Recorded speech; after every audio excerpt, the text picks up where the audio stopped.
Larry Balkin, the President of the World Affairs Council, Greater Hampton Roads, and on behalf of our council, welcome to Great Decisions 2019. This is the third of our 8-lecture series, and as those of you that have attended the first two, they were extremely appropriate and with great conversations. This topic is going to continue that vein. I think there's so much going on in the world today, and we all rejoice that the government at least is back open, hopefully for a short time anyway. But without further ado, I'm going to introduce Dr. Matthew Hall, the Great Decisions Chairman for this year, and he'll introduce our program. All right, good morning, everybody. Thank you for coming out again. I like this room. I count. We have 4 different kinds of seating here, right? So there's a nice choice.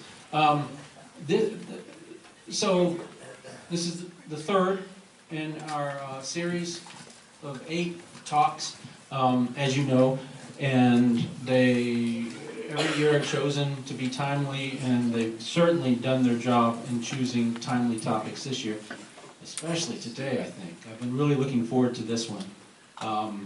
For me, populism has always been an interesting topic, in part because I'm fascinated by definitions.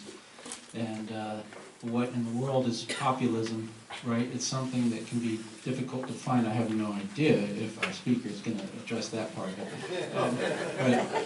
But obviously this is very timely for those of you in my international relations or comparative politics classes. It's good to pay attention because this is going to come up later in the semester. And for all the students, high school and college, who have come out, thank you for doing so. Our speaker today on the rise of European populism, we're very, very lucky. I worked with Georg. We're in the same department. He came to us in 2017 to the graduate program in international studies at Old Dominion University.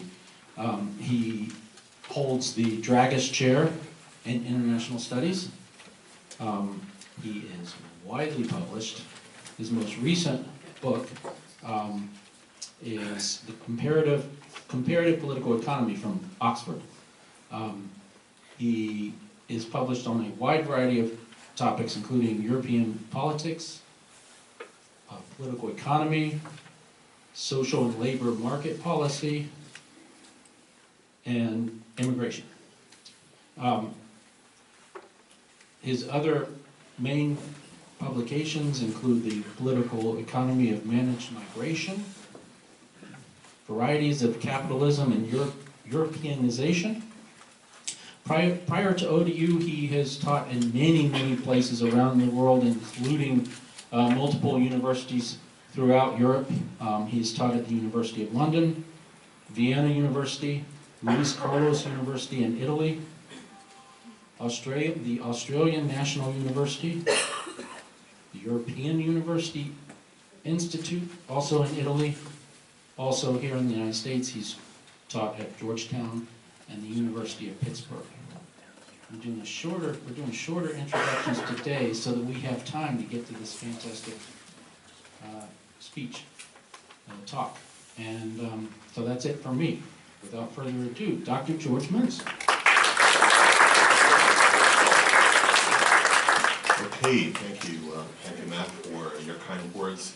Good morning, everyone, and thank you for inviting me to speak to you on this beautiful, slightly frosty Virginia morning. My name is Georg Menz. I'm a professor in international studies at ODU, as Matt mentioned to you. I'll be speaking to you this morning on the phenomenon of the rise of populism in Europe. And of course, in recent years, we've seen a dramatic transformation of the political landscape in Europe. Contestation, turbulence, upheaval, and instability. 10 or 5 years ago, we would have probably had a different conversation this morning, and I'm guessing we would have had a much lower turnout. Europe was seen as stable, perhaps a little staid and placid, and chugging along right up until the 2008 economic crisis hit quite peacefully. Things are a lot more interesting, but they're also certainly extremely turbulent. A G8 economy, a major contributor to the European Union budget, and one of the pillars of European integration, the United Kingdom, is about to quit membership in 2 months' time, following a 2016 referendum. A small and seemingly obscure party, the United Kingdom Independence Party, which, lest we forget, at the height of its power had count them two parliamentarians in Westminster, nevertheless managed to sway public opinion in Britain, and the House of Commons, aided by a very vociferous and largely Eurosceptic press, serious concerns over mass immigration, not least from Europe, and the perennial British worry about alleged losses of sovereignty, all combined to push this referendum over the edge by 52 to 48% in favor of Brexit. In France, as we speak, an anti-government protest movement, the so-called Yellow Vests, has sprung up seemingly out of nowhere. Initially protesting President Emmanuel Macron's decision to impose a 25-euro-cent environmental surcharge on every gallon of gasoline sold in France. But of course, since then, the demands have, in many ways, increased quite significantly, and the Yellow Vests are now calling for the immediate relinquishing of Mr. Macron of any political power. If you look at their agenda, and it is on the internet now, it is a curious combination, political demands, somewhat contradictory, between demands that we would typically associate with the far right and the far left. And indeed, there seem to be activists from both fringes active on the streets of Paris and elsewhere in the country. Less than 2 years into Macron's term, the young man who had been parachuted in at the last minute as the French left was in a process of self-destruction, and the center-right fared no better. To see off fringe politician Marine Le Pen, the French government seems to be in serious trouble. Meanwhile, in Germany, a country that we historically thought of as being inculcated against the siren calls of the far right, a group of ambitious upstarts has managed to pull off the seemingly impossible, namely to firmly establish a political party to the right of the Christian Democrats. Angela Merkel, despite the 2017 federal elections de facto turning into a kind of quasi-referendum on the popularity of her immigration policy and her losing 9% of the vote, clung on to power, managed to cobble together a coalition, but a coalition that is fraying and seems to be not particularly robust, to use no stronger language.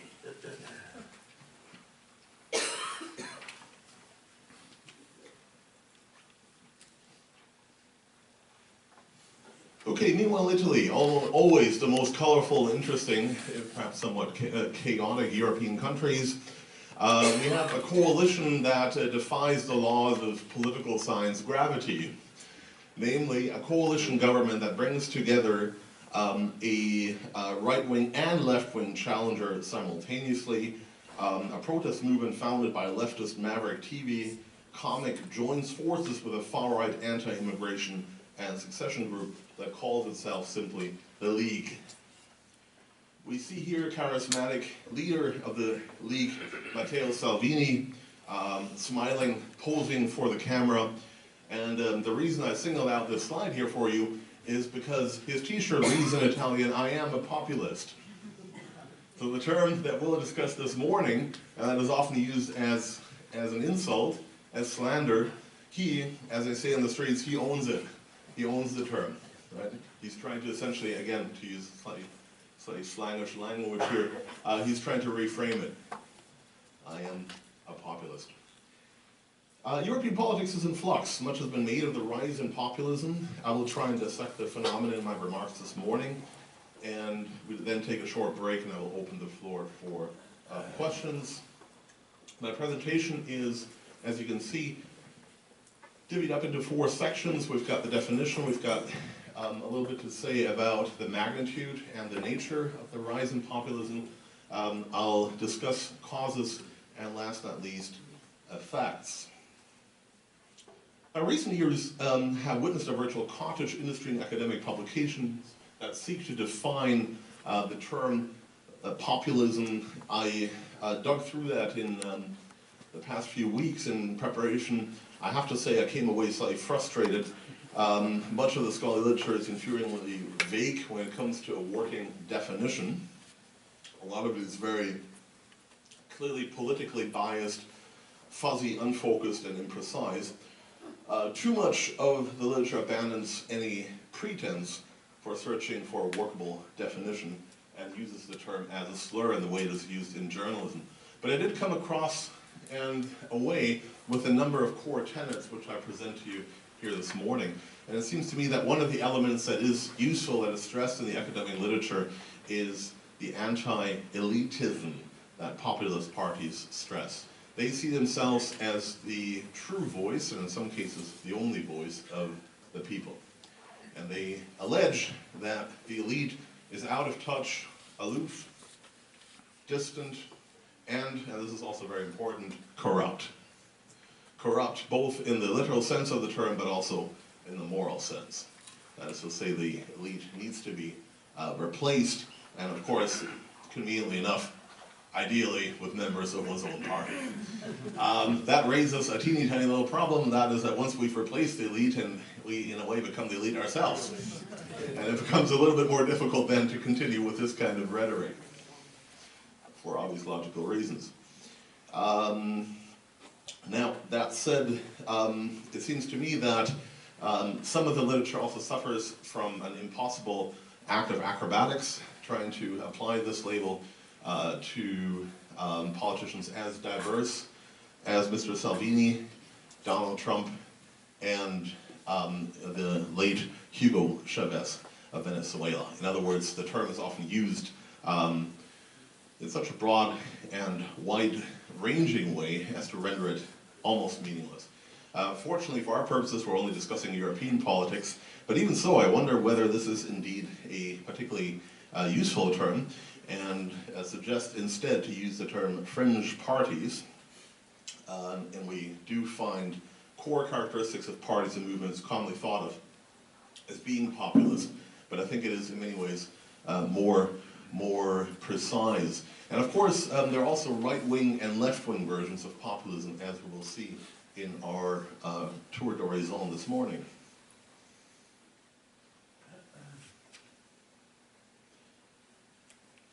The parties of the fringes denounce the ruling class. They accuse it of corruption and being out of touch with the concerns of the populace. They claim that the establishment is self-serving, myopic, it has lost all consideration of the common people. There's a need, in other words, to reshape politics to replace the current elite and to give voice to those allegedly sidelined. Jan Werner Miller, who's written a very influential and by academic standards best-selling book called What is Populism, essentially a long essay of approximately 102 pages, claims that populists are also anti-pluralist. In other words, he argues that these groups and movements wish to silence voices other than their own. After all, if you're the only legitimate representative of the people, then by definition everyone else is illegitimate and better not speak out. I find this a bit hard to square with the empirical evidence. It's not entirely clear whether populists are really quite as extreme as he makes them out to be. We also have to worry, of course, in general about those that wish to quench voices of political dissent, however shrill. In the response to threats to liberal democracy, we often see who truly is a liberal in the Rousseauian sense of the term, and who's letting emotion and irrationality get the better of him or herself. In other words, populists, I think, need to be engaged with, not silenced, not criminalized or pathologized. And one of the serious threats to democracy, which I will stress this morning, comes in an excessive attempt to try to silence these fringe parties, which often is actually more dangerous than the fringe parties themselves. Where does populism begin and end? Anyone who uses the term in such a way as to qualify for what Giovanni Sartori taught us not to do, conceptual stretching, risks overextending this label in a fashion that renders it nearly meaningless. One of the questions that I found no answer to in the literature is whether we see the new and frankly alarming trend towards a self-described illiberal democracy, whether we should lump that into the category of populism or not. In other words, is this as alarming as it looks prima facie? Are the democratically elected leaders of the Central European countries populists, or are they illiberal who wish to change the institutions of these young democracies to undercut future political challengers with regards to them holding on to the heights of power? Lest there be a tendency to use that term in a derogatory fashion, a little bit of etymology there. The term, of course, derives from the Latin word for the people, populus, as does the Greek word democracy. I get a little bit anxious when people use these terms as terms of insult. What is the dimension of this phenomenon in Europe? Let's have a look around. We have fringe parties on the rise throughout Europe, nearly everywhere.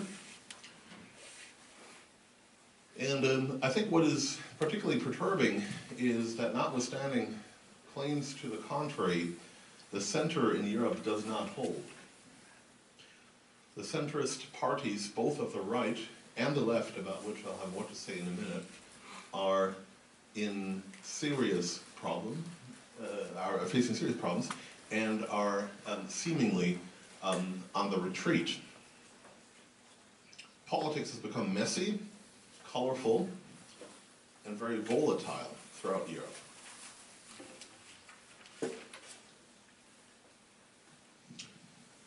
One of the effects that these new fringe parties have is that coalition talks tend to nowadays drag on for weeks or even months. It becomes more and more difficult to cobble together working coalitions. And the effect is that government formation, which used to be a relatively straightforward process, is now extremely protracted and complex. And part of the explanation for that is that the mainstream parties are pursuing a what I call a cordon sanitaire strategy of trying to isolate the fringe parties and not work with them, no matter the circumstances. In other words, stand on principle against letting these parties into any kind of coalition. Now, of course, there are obvious limits for logical and mathematical reasons to that strategy. At a certain point, the fringe starts moving into de facto becoming a core in terms of share of the vote. And then, of course, it becomes more and more difficult to cobble together coalitions that avoid the elephant in the room. Look no further than Sweden used to be a beacon of stability. No more.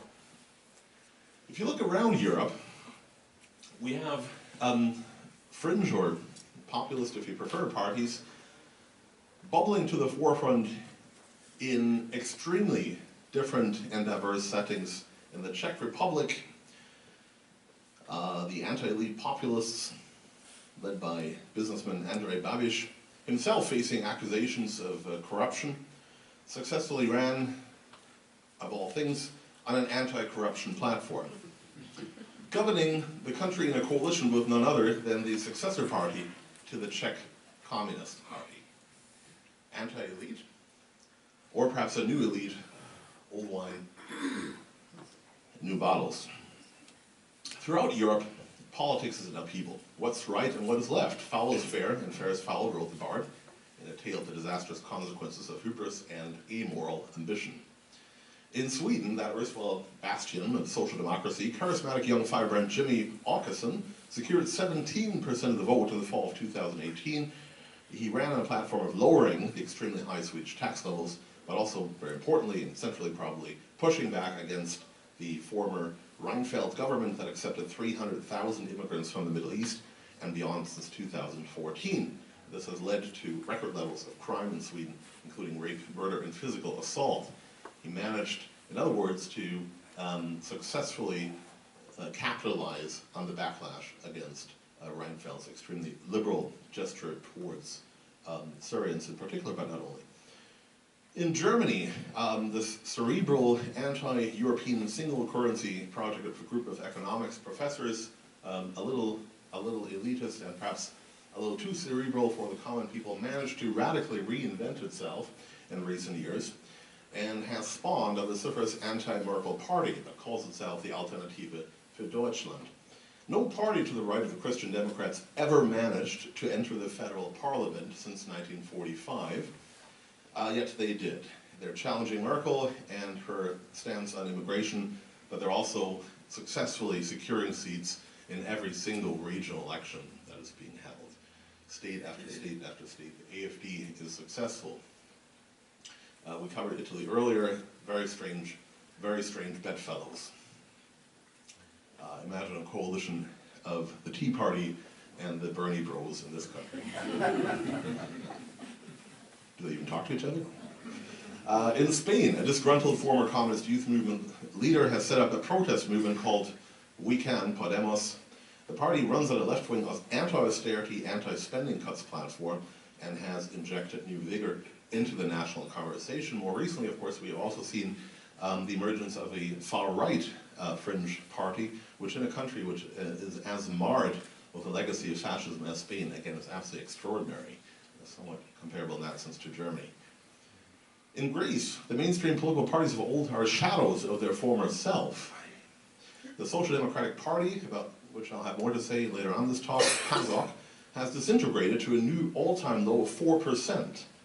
The country is governed by a far leftist, Alexis Tsipras, who promised an end to austerity and the kowtowing to the European Commission in Brussels and the European Central Bank in Frankfurt. Yet once in office, he changed tack dramatically and swerved to the center. On the far right, we have extremist party Golden Dawn, which is openly flirting with neo-Nazi ideology and indeed symbols. In Hungary, a former liberal, Viktor Orban, is cunningly appealing to disillusionment over the ultimate fallout of EU Eastern enlargement for his people. In Orban's rhetoric, the EU is an out-of-touch and arrogant oligarchy that interferes with national sovereignty and democracy. You might say, in fashionable lingo, Orban is flipping the script. Much of what I just said, the EU accuses him of. He turns this around and claims it's not me who's the anti-democrat, it's not me who's the out-of-touch individual, it's you guys who are. In the United Kingdom, former Prime Minister David Cameron thought his high-stake gamble, calling a referendum to see off EU skeptics in his own party and further to the right, would pay off. In other words, historians would see Cameron as the man who successfully ended the divisive debate on Europe and the United Kingdom for at least one generation. That's not how history turned out, however. 52% of the British electorate, rural, less educated from the north, English rather than Scottish or Northern Irish, decided they were better off out. A tiny and noisy right-wing party, UKIP, had infused the political debate with its claims, some true, some, it must be said, mendacious, that would encourage voters to, quote-unquote, take back control, to use that magic phrase that the Brexiters came up with. Okay, I want to move towards starting to exploring causes, and I think one of the problems that is often neglected in the analysis of the rise of these fringe parties is the decline of the center-left. That is to say, when we discuss populism, we need to acknowledge the fact that the center-left in Europe is in dire shape. Outside of a few exceptions, such as Britain's Labour Party or the Croatian SDP party, which is doing very well, thank you very much. We are talking about the formerly proud catch-all parties of the center-left, which are deserted by voters in droves. Deindustrialization has driven, of course, the shrinking of the working-class milieu and people who self-identify as being blue-collar and working class. But income and wage gaps have hardly melted away. The center-left cannot make hay of this. The center-left does not manage to organize those that are de facto working class or below fusing economic liberalism and welfare cuts with rhetoric about quote-unquote inclusion worked for the Social Democrats 20 years ago. Some of you may recall the largely Northern European pink wave Social Democrats of the 1990s, the Tony Blairs, the Gerhard Schröders, the Lionel Jospins of this world, the Wim Koks from the Netherlands. That worked 20 years ago, it no longer does today. People are turning their back on economic liberalism, which is what somewhat paradoxically perhaps the center left is associated with. They're also turning their back on mass immigration, which is what the center left supports. The left comes across as having abandoned the less educated, the rural, the left behind, and the precariat. It is also uncritically supporting mass immigration and doesn't seem to be willing to acknowledge the problems, for example, to do with the ramifications for the welfare state and the relatively low levels of participation in the labor market of both new immigrants and descendants of immigrants. The other issue which is starting to bite is that the center-left has very little to say about the rise of political Islam in Europe. Again, it would rather not have that conversation. There's some fairly dicey issues there to be debated. Anti-Semitism, for example, the rise of anti-liberal ideology amongst Muslims, the anti-women and the anti-homosexual tenets, etc., etc. The left wants to close down the debate, doesn't want to hold it. Again, voters are, I think, responding. The problem, in other words, is that the European center-left has turned towards socially liberal issues, for example, gay marriage, but it seems to have all but given up on bread and butter redistribution, the 1970s, 1980s, and 1990s topics of yore. I pulled together here what I call the Pazokization. Doesn't roll off the tip of the tongue, I realize that. It relates to the name of the great Social Democratic Party, which has gone from being one of the mainstream parties in the country to being an also-ran 4%. PASOK is in free fall. But the decline of the center-left that you see here, what I've done here is taken data that compares the relative share in national elections between the mid-1990s and the mid-tens of this century. And as you can see, with few exceptions, the drop-off in votes for the center-left is truly dramatic. There are a few exceptions, which I've noticed earlier, and of course, as you can see, there's also some national variation here. But nevertheless, I think the picture is not a very pretty one for the center-left. So that's the percent of votes down? Correct. From the Between the high- mid-90s and the mid-2010s. Yeah. In that national elections. You mentioned it so prominently. Where do we have the Italians? It's true, Italy has slipped off the slide. I would have to look it up, but it's a country where up until recently the center left held up reasonably well. So I think that's one of those countries where the decline is not as pronounced. Okay, if you then ask yourself the logical question, what happened to all these voters? The answer is, I think, they moved away, and some of them went to the fringes, both the far right, incidentally, and the far left, depending on the country we're discussing here. Education and social marginality, that's sociology's term, that doesn't roll off with my tongue either. Social marginality are important explanatory variables which the literature stresses, and those tend to hold up in both qualitative and quantitative analysis reasonably well to characterize those voters that have abandoned mainstream parties. In other words, it is a story of people who are objectively worse off leaving mainstream parties and affiliating themselves, or at least voting for, fringe parties.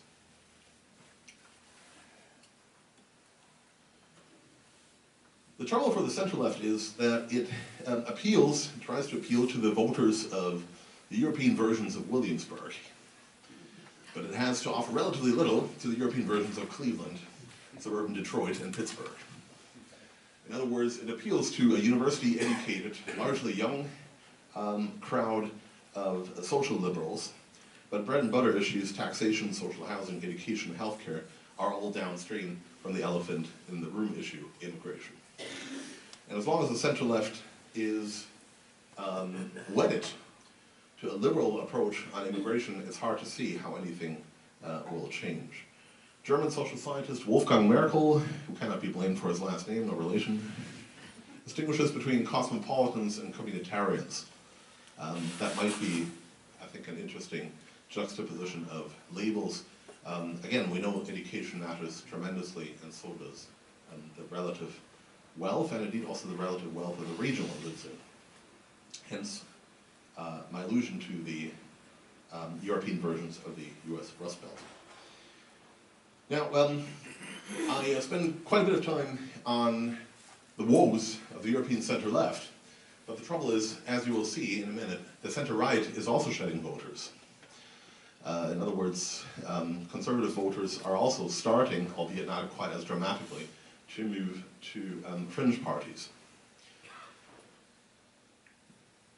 A final observation: about a decade ago or so, we had a very, very different conversation when we talked about European politics. We talked not about the rise of populist parties, but we talked about voter apathy. There were millions and millions of Europeans who seemingly had given up on politics altogether, no longer turned out for elections at all. There was a massive, massive drop-off in voter turnout. People seem to be essentially no longer enthused by or engaged with politics. There's a great German word for it, Politikverdrossenheit. One word to say it all. Voter apathy, voters staying home and not turning out. And they're coming back in now, but they're coming back in on the political fringes. That might, or might not, remind you of a certain North American country. They're angry and they found a channel to express their discontent. Have a look here. This is a slide which I took from an analysis of the movement to the far right in Germany. And this here is our blue AfD, and this is where the voters come from. Nichtwähler are the people who didn't vote in the previous elections. So that's the biggest block right there of voters. And then we have the center-right union parties, close to 1 million people there, moving from the center-right to the far-right. These are fringe party voters, others. And then, and this again might surprise some of you, but of course dovetails with my earlier remarks, we have an enormous amount of voters from the left and the far left even, surprisingly, changing political colors altogether and moving to the far right. So we've got the Social Democrats here, 500,000 voters, abandoning the center left and moving to the far right. And then we've got the successor party to the Communist Party, the left wing, and down here the Greens, combined 440,000 voters moving from the far left to the far right.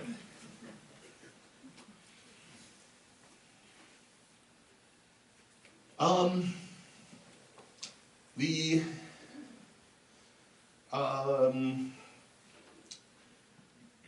picture, in other words, I think looks both more troubling, but perhaps also a little less simplistic than the portrayal that we often receive in the media. It's not just a matter of disgruntled old anti-immigration bigots, as the New York Times isn't tired of telling us, that vote for the far right, but the voters come from all over the shop. The center-right, the center-left, and indeed the far left as well. Why is the fringe so popular? Politics in Europe in the 21st century seemed to be relatively done and dusted. There was an elite consensus on the desirability of mass immigration and a liberal, or as the left likes to call it, the neoliberal growth model. A relatively constrained role of the state, free markets, and cuts to welfare and social spending. The left won on social justice. It got what it wanted on immigration, homosexual marriage, permission, to, in other words, shift the political Overton window to the left. The right won on economics. It got what it wanted there, free markets, and a turn away from Europe's much more regulated economies of old. And to the populists, they've put the cat amongst the pigeons again. That cushy arrangement I just described between the right and the left has one glaring problem. It doesn't seem to work with voters outside of the cosmopolitan core. More and more voters are turning to these fringe parties because they seem to take up concerns that were not to be discussed in polite company. They point to the shortcomings of both liberal economics and immigration. We have income inequality, which is, of course, not a problem that has gone away. We've got unemployment, especially in the south of Europe, up to 20%, in some age cohorts even higher than that. We've got to Americanize the French term precarization, that is to say the emergence of what this country would call the working poor. And with unchecked and unvetted mass immigration, we've got terrorism, tensions, crime, and a lack of assimilation of these newcomers. So however shrill the populists are, many of them are, they are giving voice to concerns that had previously been essentially off the agenda. In my field, we don't have a journal of non-existing correlations, but maybe we should. So in other words, there are also causes that don't really work. And because this is a broader audience, not a purely academic one, I wanted to highlight some of the probable causes, to use legalese, that don't work, that don't hold up. And then one is economic stagnation. If you look at Sweden and its macroeconomic data, it's doing perfectly well. If you look at Germany, it's one of the few beacons of economic growth, although that may be changing this year in Europe. You cannot simply correlate economic prosperity at the macroeconomic level with the rise of populism. It doesn't work. The other probable cause explanation you often see kicked about in the media is the long aftermath of the 2008 recession, the euro crisis. It seems prima facie pretty plausible.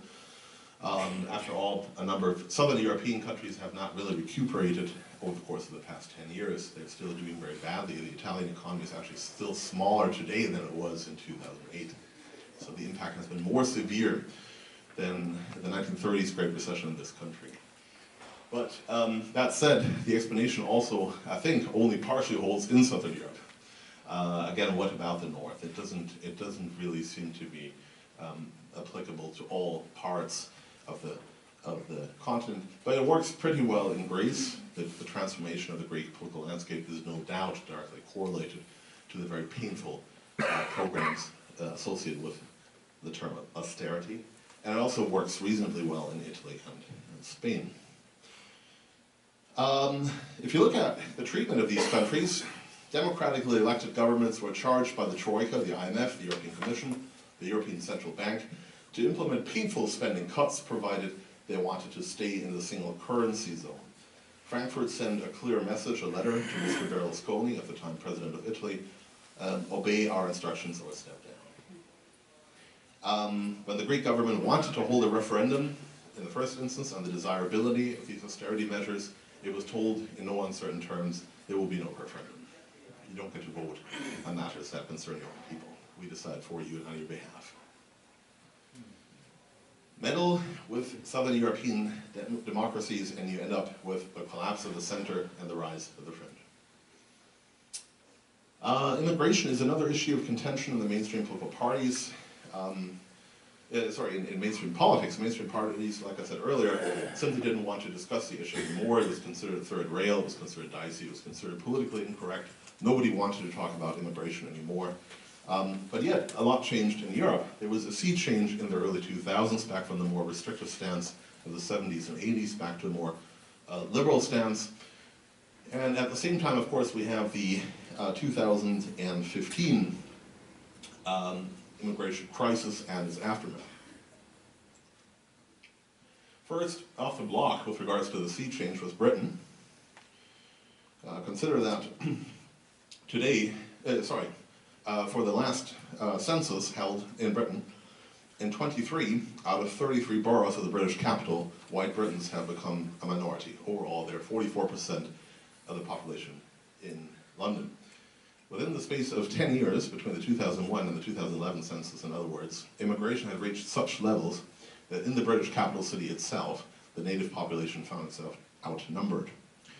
Labour speechwriter Andrew Anither in 2009 confessed that it had always been Tony Blair's strategy, and I quote, to rub the right's nose in diversity. Blair's immigration minister Roche, a tireless advocate of mass immigration, who was one to accuse her colleagues of being quote-unquote too white, was not alone in claiming that even mere mention of immigration policy was in itself quote-unquote racist. After 2004, Britain accommodated more than 1.3 million East European immigrants, in addition to record levels of immigration from the Commonwealth.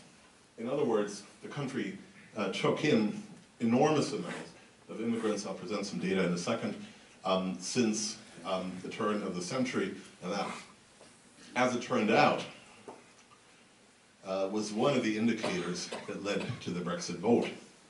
It should have come as no surprise. If you look at opinion poll after opinion poll after opinion poll, you find that the British public does not support the liberal turn that the elite does. In Germany, we have in a way a somewhat comparable story, in that Angela Merkel in 2015 opened the border to swelling ranks of Syrian, Afghan, and other immigrants that are pouring into southern Europe through the porous borders of clapped-out economies such as Greece and southern Italy. Somewhat ironically, of course, the same person who had been extremely tough and unrelenting on the southern Europeans now turned around and proved to be extremely generous, some would say somewhat reckless, to the Middle Eastern immigrants coming in. The oddity about this is that Merkel herself in 2010 famously proclaimed that multiculturalism had failed Germany. She seemed to be center-right on the issue in the most traditional sense, yet in 2015 she performed a U-turn and has since refused to go back. I promised some data earlier. Yeah, that's the one, the oldest one. Oh, no, if you go back to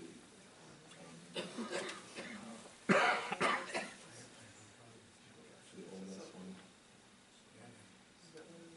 The previous one. Yep, this should be a little bit of wood in the rock.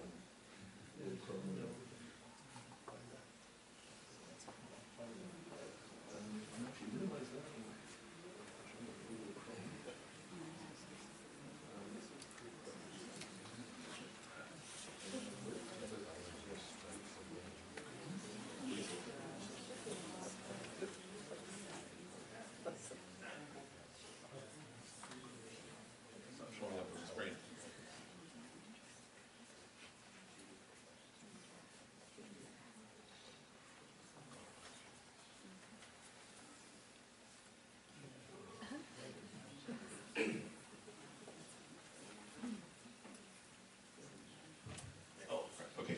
Okay, right.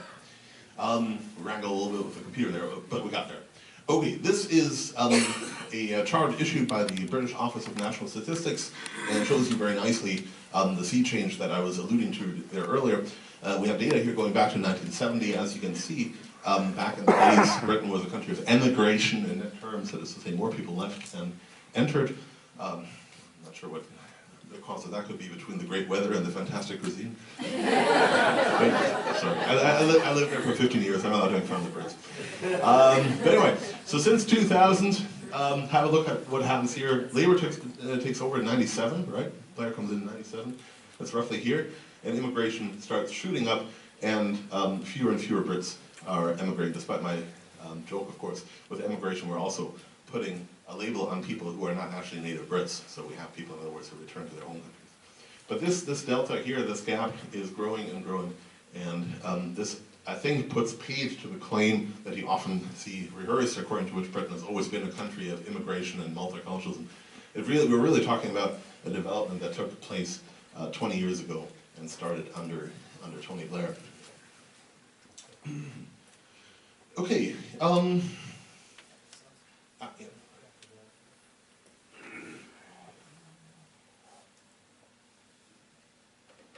So we have high numbers of immigrants coming in. Labour perhaps cynically hoped to nationalize all these immigrants and turn them into little Labour voters. That is anyway what some of the data suggests, because naturalized citizens in the UK tend to vote for the centre-left. Now moving on, we live in an era of emotion. Images matter, pictures work, people vote based on their social media feed. So images and pictures are important, and I'll present you with some of them. And this one here is, I think, almost an iconic one. You're seeing Angela Merkel, who's allowing herself to have a selfie snapped with her next to a young immigrant from the Middle East, presumably Syrian, although we can't be sure. Look at her facial expression for that selfie. She poses in a certain way. This is, of course, the sort of image that if you put it on social media sends out a very clear message, namely the border is open and you are welcome to come to Germany. After years of austerity in Germany itself, wage stagnation since 1995, cuts to pensions and social spending in real terms, all of a sudden the money was there again to accommodate what turned out to be nearly 2 million immigrants between 2015 and 2017. While you had German pensioners rummaging through trash to collect bottle deposits, the government was doling out somewhere between 10 and 25 billion euros a year for the newcomers. I mention some of these data because if you want to look into causes of what drives populists of the far right, you have to explain to the left behind why they are being treated in a certain way, while immigrants seem to be enjoying precedence. Again, this is some data here. In Sweden, you get 165,000 immigrants in 1 year. Eventually, the Swedish government, of course, changes tack. In Germany, you have, just to provide some comparative data there, prior to the immigration crisis, 203,000 asylum immigrations in 2014, and that shoots up in 2015 and comes down a little bit in 2016. There was no appetite outside of Sweden, Germany, and the Netherlands for large-scale immigration, and eventually these countries found themselves relatively isolated in their response to the immigration crisis. There was an attempt to create a European-wide redistribution scheme, but this never really took off and ran into fierce resistance from Central Europeans. Left-leaning media in NGOs in Germany fantasized about creating Syrian villages on the German Baltic Sea coast. Apprehension, in the meantime, in real life, gave way to anxiety as the consequences of mass immigration by largely male young immigrants were starting to bite. The TV images you saw were of families. The people you saw on the streets were all young male in their early 20s in prime physical condition and of military age. Something was not quite right there. The New Year's Eve attacks on young German women outside of the Cologne Cathedral, which involved young, aggressive Muslim immigrants from North Africa, were not televised on German public television for 3 whole days. The government wanted to maintain its pro-immigration narrative at all costs. If you look at these data here, they're congruent with what I just said. The numbers of immigrants were unprecedented, and the authorities in Germany quickly lost control, with 800,000 illegal and unregistered immigrants on the streets of the country. This slide here from the German television Deutsche Welle suggests that we have a protection rate of 50% in 2015 and 62% the following year. What the slide doesn't tell us that the people who don't receive protection are not being deported. In essence, everyone can stay. That, of course, not only undermines the integrity of political asylum, it also means that a certain message gets being sent out to the rest of the world. Make it to Europe, and you will stay in Europe.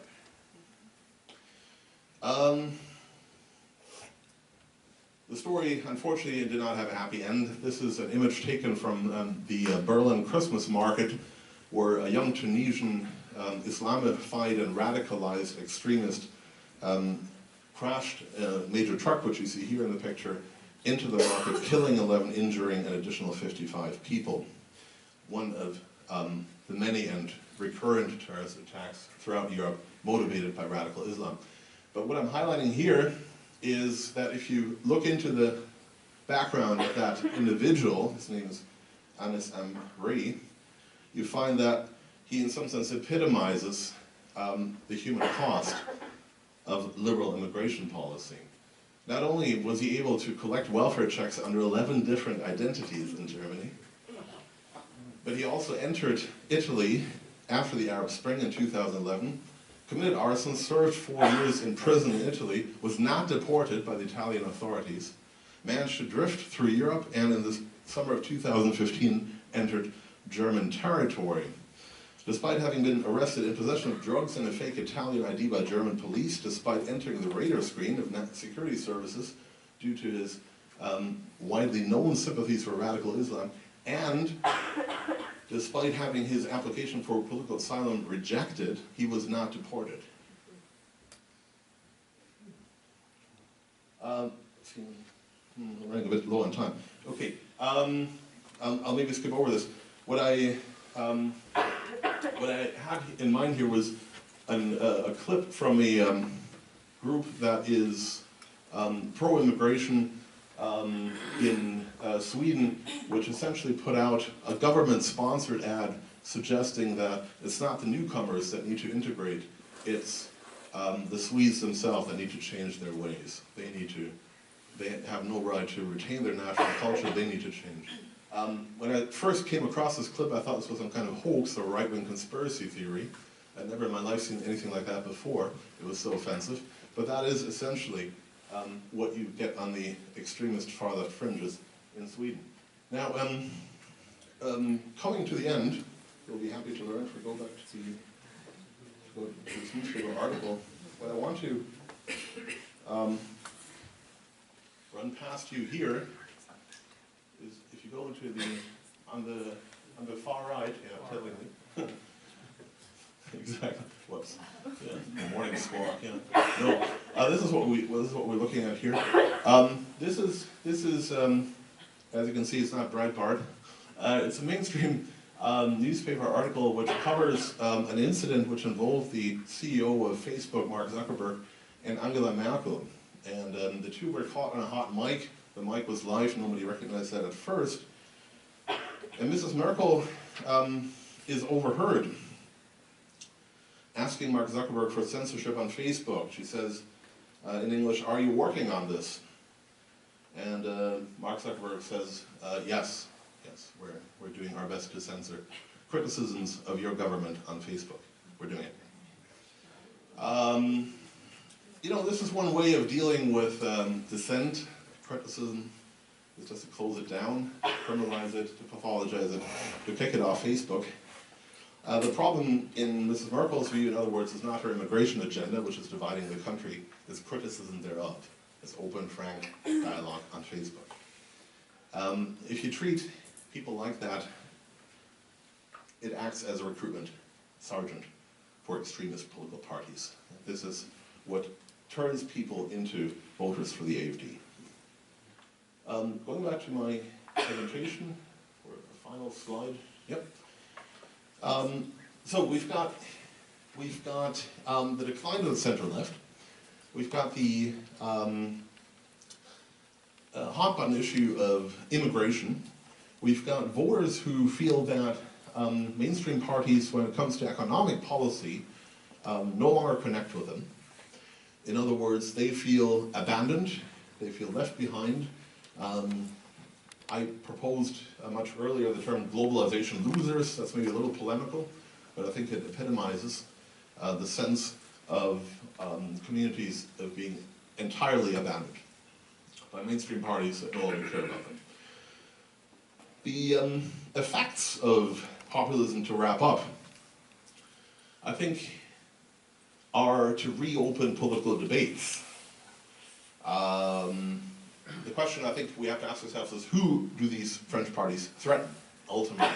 Who are they a threat to? What sort of menace do they pose? They reignite political conversations. The result is messy contestation. Populist parties are rising.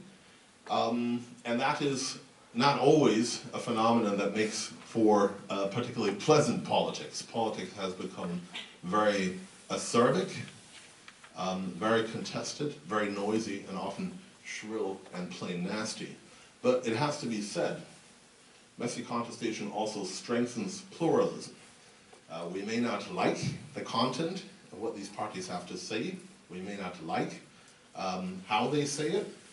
But the alternative is the approach that Mrs. Merkel, who, let's not forget, was socialized in Stalinist East Germany and was an enthusiastic member of the Young Communist movement, so much so that she excelled and became minister or secretary for propaganda in the Communist Youth Movement. Perfect preparation for serving as chancellor. That's one way of dealing with this end. The other one is to have frank and open conversations again, be less Machiavellian, and take some of these voices seriously, no matter how much you reject their content. Emmanuel Macron is probably, as we're speaking here, given the time difference, dropping tear gas grenades on his countrymen. That is one way of dealing with political dissent. Telling Mark Zuckerberg to get critics of immigration policy to shut up and stay off Facebook is another way. But what I'm suggesting is dialogue and to listen to opposing, angry, sometimes shrill, sometimes bigoted voices. The way forward is dialogue, not mendacity, violence, or censorship.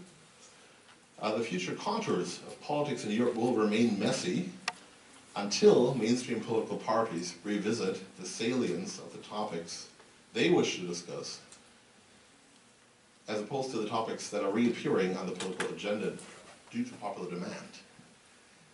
Certain political debates, as I suggested earlier, seemingly were done and dusted and closed. They're not. They're coming back with a vengeance, and they're biting us in our derrieres collectively. Ignoring or vilifying the populists will only make them stronger. And I think that is exactly what is happening.